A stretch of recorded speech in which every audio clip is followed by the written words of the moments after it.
Hey everybody, week 64 here on the Real DVD Watchers. I'm Liam, back again because it is Tuesday, obviously. This week I'm going to be reviewing a film that I watched like last Wednesday, I think. I rented it from Blockbuster, but I had to take them back because it was only a 7-night rental, so I can't hold up the DVD. So this film that I've chosen this week is Dogville. A film directed by Lars von Trier, a director who had intrigued me before I'd seen any of his films, and now I love. Like, a lot of people hate him, a lot of people love him. I am one of the people who love him, even though I haven't seen a lot of his films. From what I've seen, he is fantastic. I need to see Antichrist again because I didn't really like it that much the first time I saw it. But and maybe I won't the second time, but I still need to see it again. I'm going to see the Blu-ray at some point. Might even review it on here. Who knows? It is a film about a woman who stumbles upon this town called Dogville, a very small, quiet town, seemingly picturesque, not as the story unfolds. And she has a mob background, but she doesn't really completely explain it until close to the end. And this town didn't know that they needed her, but they do, and they don't want her to leave.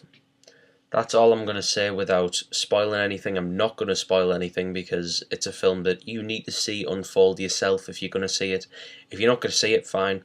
If you are going to see it, then you need to see it unfold yourself. So you need to see the interesting little plot points that come like from about the beginning to halfway through, and then come into play in the climax.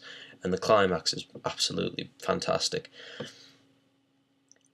It stars Nicole Kidman, Stellan Skarsgård, Lauren Bacall, James Caan, and a few other people. It's a very, very unique film. It's a film that's shot differently to any other film I've ever seen. If there are any more films that are shot like this, save for Mandalay, because it's Von Trier's kind of sequel.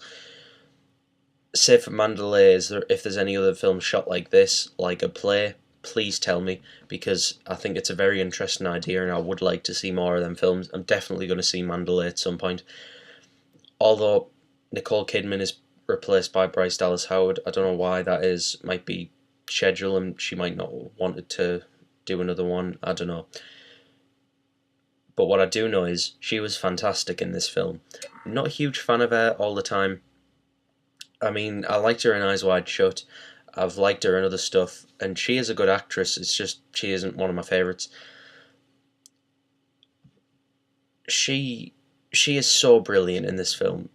It's a film that's done like a play, basically, and I will explain that now. There is no background. It's just white or black, depending on whether it's nighttime or daytime.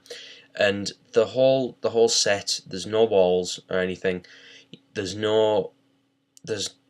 only selective props, no doors, no walls, no nothing. The only dog in Dogville is invisible.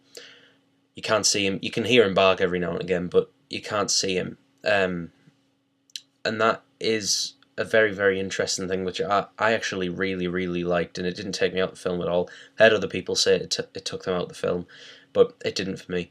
So if you see it, or if you've seen it, then please tell me whether that annoyed you, or whether you like that, or whatever. Lars von Trier creates such a great atmosphere. I especially really liked the whole structure of the film. Like, it was done in a prologue and then loads of chapters, and it worked. It completely worked. It opened up with a title card that said Dogville, a film told in 9 chapters in a prologue or something like that, and then every different chapter it'll come up with a title screen of like a title card, sorry, of like chapter 1, so and so hears something and discovers something else, and then it'll go through loads of things, and then one of them actually said Happy Times in Dogville or something like that, something to that effect.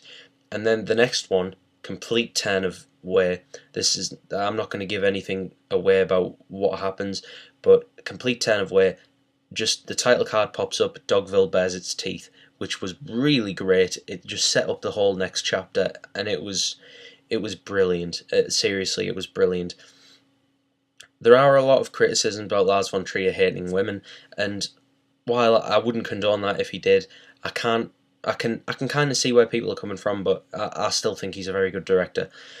And I don't really think he hates women. In Antichrist, it's very evident that he could, but and in this, a couple of scenes you could argue definitely has some sort of sense of misogynism around them, but I didn't really feel like that was the message he was trying to get across. It was a great film, 9 out of 10 in my opinion, absolutely phenomenal. I'm gonna watch it again. I'm gonna buy it, but it's out of print, so I did have to rent it. It was really expensive. Now, when I have no money, it's very cheap. Thanks for watching, everybody. That's it. Goodbye, everybody.